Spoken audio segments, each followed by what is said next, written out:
Hello, everyone, and welcome to the 9th edition of the Bus Drivers Route podcast with your host, me, Brian Cohen. Rivals 2 premiered this past Wednesday, so to help break it all down, I spoke with Frank to discuss everything that happens leading up to a season, the speculation amongst the cast as to what the season was going to be, and, of course, everything that happened in the premiere, like how he felt about Johnny Bananas being his partner, what his first impressions were of some of the cast members, his thoughts on the twist of just the girls voting for the guys and vice versa, and any takeaways he got from the first challenge and elimination.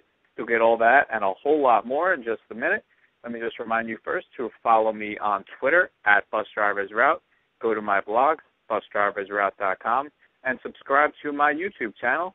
So right when I post these videos, they'll be sent directly to you. All right, now let me just get straight to the interview. So here is Frank. All right, so let me just start this by saying that I'm actually one of those sickos that does a challenge fantasy league, and you were my first-round pick. So thanks, man. I'm expecting big things from you again this season. Yeah, hopefully I won't let you down. Yeah. I think we'll be okay. Yeah. So going back to when you first went out for Real World, did you potentially foresee you becoming the new one of the new faces of the challenge in the future? No, not at all. I had no idea. When I went into not even like auditioning, but when I was going into the Real World house, my college friends and I were all very similar, just like we love to drink, we love to have fun. We were all like pretty smart, like got our work done during the day, went out at night, probably got a little too shit-faced, caused some trouble, and then woke up the next day and did the same thing.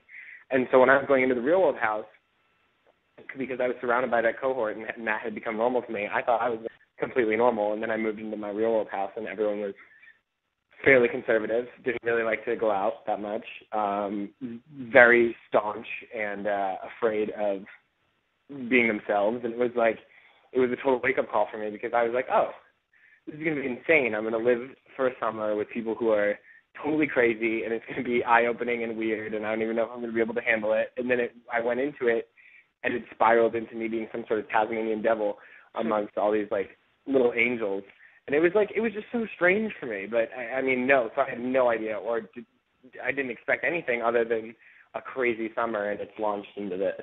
Right. Wow. Okay. So, then going into the challenges, how much discussion is there amongst everyone in the challenge community, I guess, as to who's going to be on a particular season and to like try to set up a pregame alliance or something like that?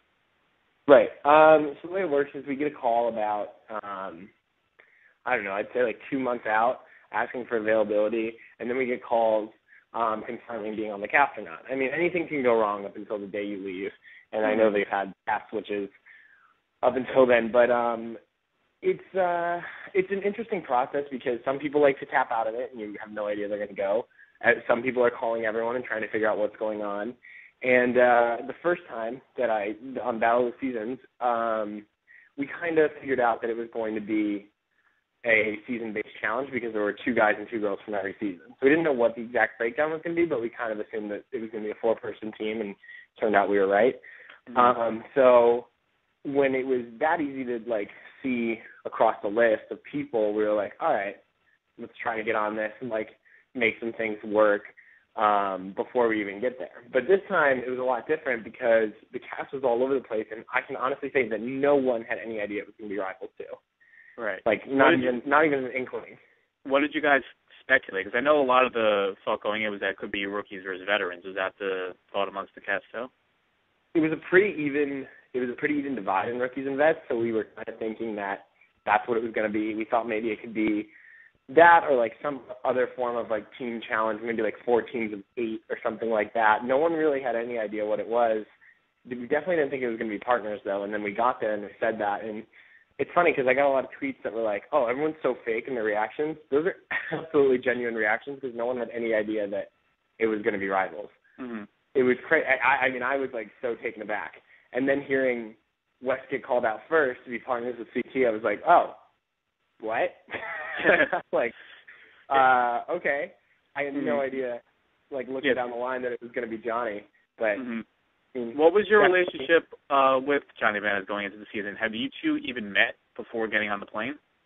No, never met him. Never talked to him. Nothing like that. When we got on the plane, didn't even really talk much then.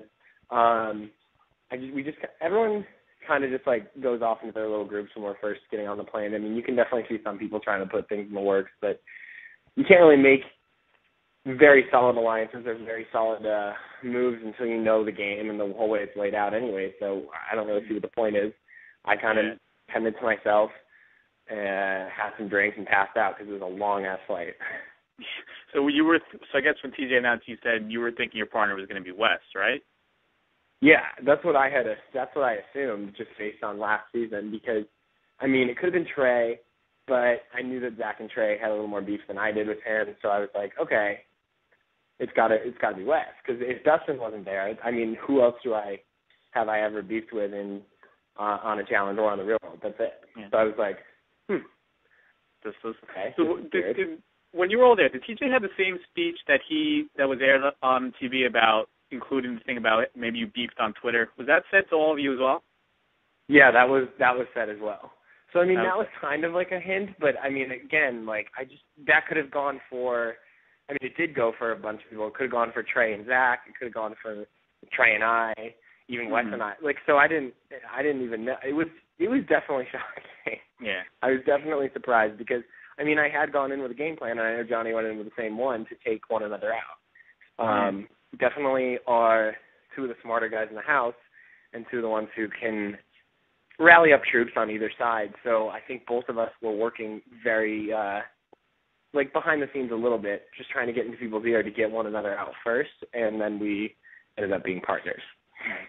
So in Battle of the Seasons, you were a rookie with a rookie team, and now you're a defending champion with a four-time champion. So how much of a different confidence level did you have when this game began as opposed to the last season?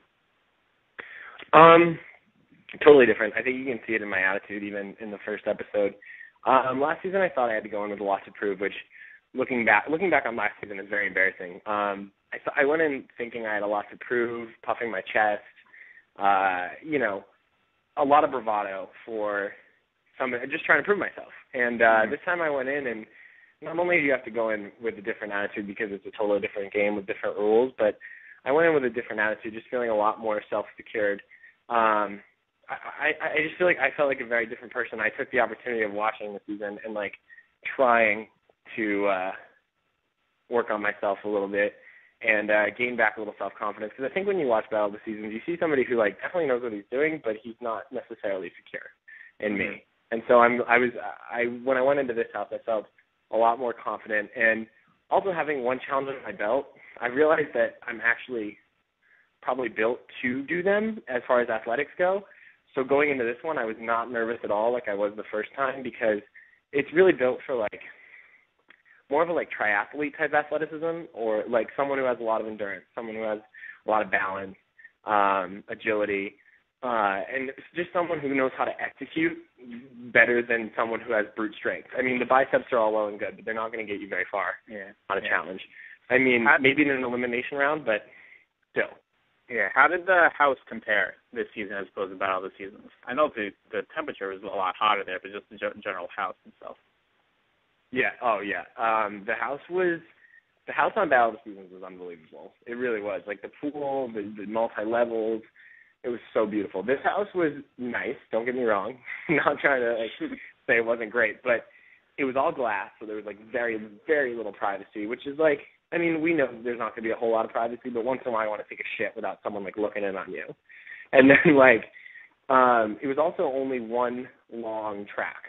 So it was 3 bedrooms on one side, the living room, and 3 bedrooms on the other side, and all production had to do was walk up and down this deck, and it all faced out to the pool. So there was I mean, talk about boring. There was not even stairs to go up and down. It didn't have a yard to run in or anything like that. So it was it was really static. But it was a beautiful house. Maybe if it had been on the beach where it wasn't, where we had a little bit of a breeze, it would have been different. But it definitely wasn't my favorite one we lived in. Okay. So the first night, it seemed like CT tried to fight everyone, eventually getting something with Marlon. So what was your first impression of him in the house? Really thirsty. I think he's really, I think he's just checked out, honestly. I don't even necessarily know if he's a bad person, and I just think he doesn't have a whole lot going on upstairs. I think all the years of the show have kind of wrecked his mental state, and he knows the character that he has to play, and he just cares so much about being that person and that character that he won't stop at anything to provoke or to hurt or to try to just, like, get attention. And it's kind of sad coming from an older dude because, like, he's not, like, unathletic. He has potential, but he just, like, it's just kind of sad, honestly. And I know that I've behaved that way in the past, and so watching it with someone older acting that way who's had more than enough opportunities to see themselves, I mean, that's, like, the literal definition of insanity, watching yourself over and over do the same things and then sticking with it. I just was very unimpressed by him. I think he's really sloppy and really thirsty. Okay. So the challenge this week was kind of like a big hug-a-thon or something. You got to jump off a plank and then right. to catch you. So was there anything that editing kind of didn't show us about this challenge, or was it kind of straightforward? I was kind of a little underwhelmed by the opening challenge. I was expecting a little bit more. But I was too, honestly. I really was too. First of all, I would have liked if both partners had to jump. The only reason that Johnny and I decided to do it the way we did is because he's done a jumping challenge before. It was very similar to one that was on Rivals 1, apparently, because he told me that he had done it before. But, yeah, it was a little underwhelming for me, too. I mean, I like more of the ones that are a little more, intricate, that you have to do a little bit of thinking before you do it. But it was pretty straightforward, just kind of jumping in each other's arms. Nothing too difficult. Yeah. So in the deliberation for the jungle, you and Johnny got your names tossed around. So were you actually thinking that you could possibly be sent in, or was that kind of just a red herring that the show tried to build up? No, I thought we might be going in. I wasn't really that nervous, though, because I didn't really see anybody as a true competition at that point. So I was unhappy to be going in. I think the name of the game is to stay out of elimination, to stay in the game so you can make it to the final.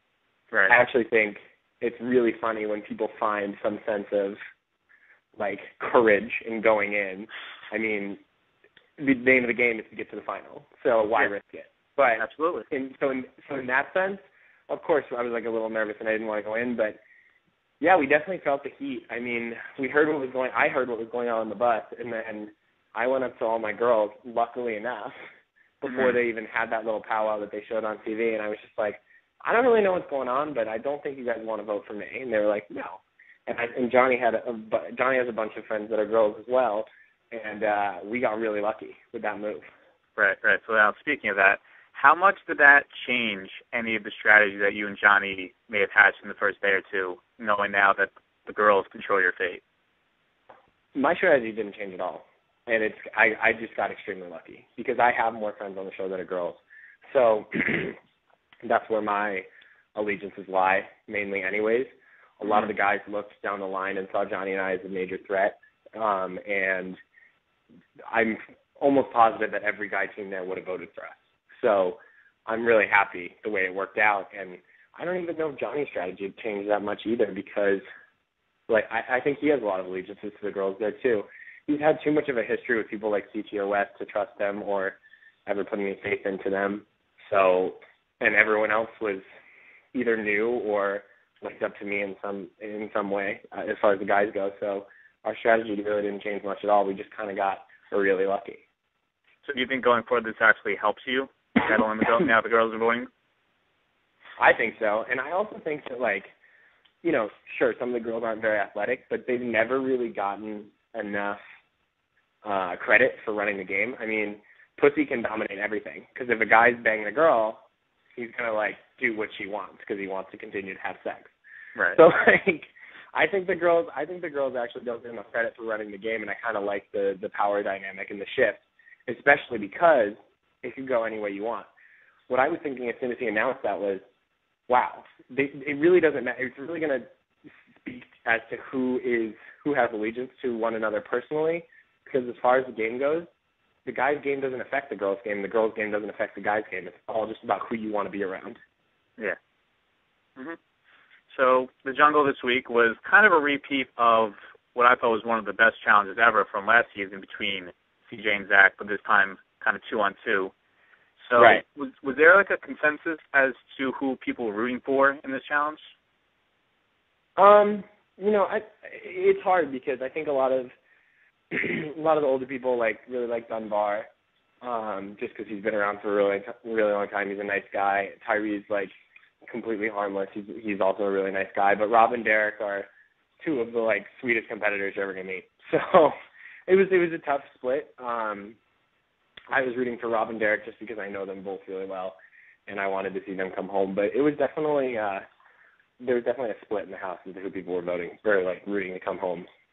Okay. Actually, just going back to that challenge from last year between CJ and Zach, was that as epic in person to watch as it was on television? Because that was watching Game 7 of the World Series on the challenge. That was it was awesome to see in person. I mean, I was what's funny is I can't really remember, but I don't think they showed that Zach and I had completely repaired our relationship at that point. So I was really nervous because I wanted him to come back. But so watching it, I was on the edge of my seat. But yeah, it was really great to watch. CJ did a fantastic job, and then watching Zach come in at the end and scoop him up was crazy. Yeah.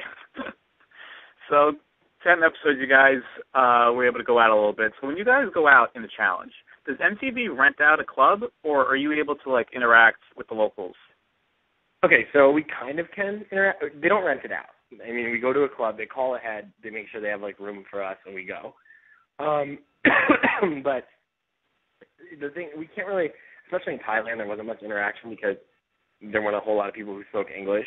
We would also be going out on a Tuesday night, so there weren't a whole lot of people out anyways.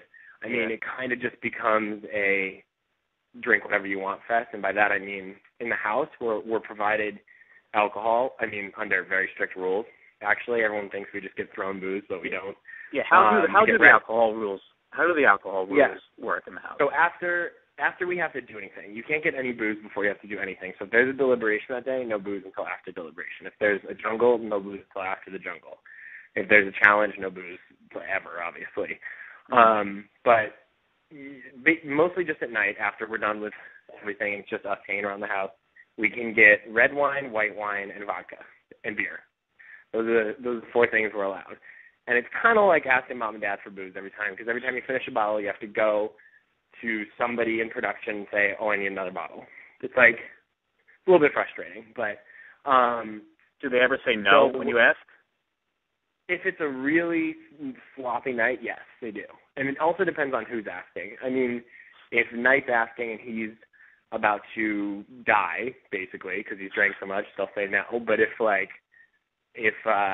don't know, John A goes up and wants a glass of red wine, they're like, yeah, it's cool.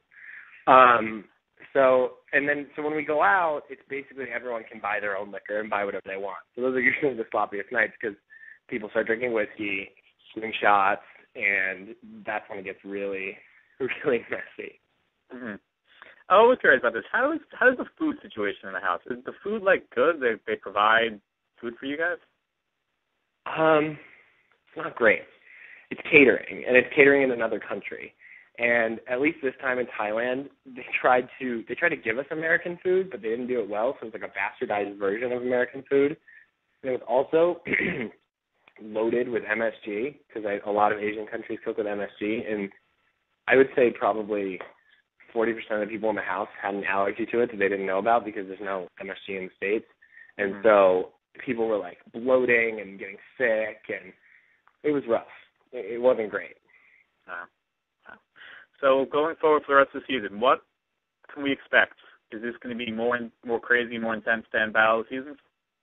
Oh, absolutely. I mean, my opinion's the side of everybody. It was so insane.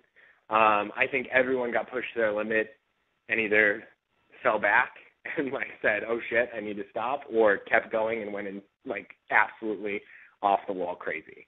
I think we know who some of the players are in the craziness. I mean, if you can't tell already, Chi-Chi was insane while we were there.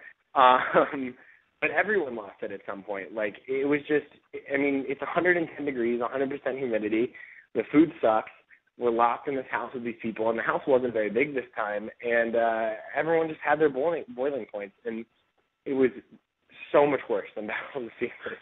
It was crazy. Are we going to see you at a future challenge, or are you going to try to go out on top? We'll see. I am going to be going to grad school soon, so it all kind of depends on schedule and stuff. And I've had a really good run. It's been really fun with making money and meeting some very interesting characters. So, if I can fit it in my schedule, yeah, I'll totally be back, try to make a little bit more money and put some people in their place because people still haven't learned that I'm a force to be reckoned with. But if it doesn't work out, I can definitely say I had a great time. So, I personally hope to see you back. You're very entertaining. Definitely make these challenges better. So, I would definitely like to see you back. So, who are you closest to in the challenges? Either not just in this season, just outside in general life. Marie's my girl from Battle of the Seasons. I love her. We were like a destructive little duo. She's a feisty Italian like myself, and I just love her. She's got a very real job now, so she's kind of focusing on that. But hopefully, that would be something to be like, okay, I'll take a semester off just to do another one with her because she's awesome. I'm really tight with Ashley from my season now, oddly enough, from our beginning. But I think she's a great girl, and we've finally gotten to know one another, and we click really, really well. And then from this season, I actually, Paula and Emily were like my two main chicks there. They were great. They were so fun, and they just don't really give a shit, which was such a refreshing attitude to be around that I had a great time. And Jordan's a really good kid. He's smart. He's a little arrogant. He definitely pushes people's buttons, and that's why I like him because he reminds me of myself. So yeah, I can see that too. There's definitely a lot of similarities between you two. Both speaking minds, both athletic, both don't back down from themselves. Definitely butted heads. That is something. That's a spoiler alert. Okay. But we're honestly we're kind of like brothers. When we were there, we were like exchanging clothes, like back and forth. And I just think he's a really he's a good egg. He's got his head in the right place, even though he loses it sometimes. And if anybody can appreciate that, that's me. Mm-hmm. Was there anyone that in particular you were looking forward to getting to know when everyone arrived in Thailand? I think it's always really fun to meet new people. Who I was actually excited to meet was Cook because she got shit talked by almost everyone on her season and constantly. And I thought she was awesome. I do think she's awesome. She's super athletic. She's really, really down to earth. She's just a weird little nerd. And she kept me entertained on the most boring of days. So I think she's awesome, and I don't know why everyone on her season dogged her so much. Leroy had told me that he was like, oh yeah, she's a cool chick. I don't know why everybody hates her. And I was like, I'll let you know her. And then I did, and I think she's pretty great. Yeah, well, Leroy to me is like the voice of God, so anything he says, I'll believe too. So. Yeah, Leroy is a really great guy. He's definitely a nice person, and sometimes nice isn't the best thing to say about somebody, but in this case, it's really. Yeah, it almost doesn't make sense that he's on a rival season because he doesn't really. I mean, I don't really think he has any rivals, but anything to get him back on a challenge, I'm fine with. So. Yeah. All right, so I appreciate you coming on. Where can people follow you on Twitter, Instagram, all that stuff? Yeah, you can just follow me, MTV Frank Sweeney, Twitter and Instagram, and just look forward to the season because it's going to be really good. Yeah, well, hopefully you take down the title again and help me out in my fantasy team. So definitely like to see that. Thanks, man. All right, good talking to you. Have a good one. You too, man. Bye-bye. Bye.